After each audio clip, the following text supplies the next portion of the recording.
បាទគោលកំណត់សំខាន់របស់ផ្សារ e-commerce market បងប្អូនទាំងគ្នាបាទផ្សារ e-commerce market ត្រូវបានបង្កើតឡើងហើយនៅក្នុងគោលកំណត់នៃការបង្កើតនេះគឺដើម្បីកាត់ចោលនៅសមាភិកីកណ្ដាលបាទតើហេតុអ្វីបានជាត្រូវកាត់ចោលនៅសមាភិកីកណ្ដាលពីព្រោះនៅក្នុងសមាសភាពនេះបាទនៅពេលដែលរោងចក្រផលិតផលបានគឺតែងតែឆ្លងកាត់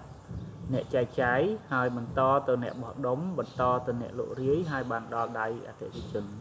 នៅក្នុងទំនិញមួយដែលមានតម្លៃពីរោងចក្រ$2នៅពេលដែលដល់ដៃអតិថិជននឹងមានតម្លៃ$10ហើយនៅក្នុងចំណោមអ្នកដែលទទួលបានចំណេញច្រើនជាងគេគឺអ្នកចែកចាយអ្នកបោះដុំនិងអ្នកលក់រាយដែលពួកគេតែងតែមានឡើងហើយអតិថិជនកាន់តែមានជីវភាពក្រទៅដោយសារតែចំណាយខ្ពស់បាទឥឡូវនេះ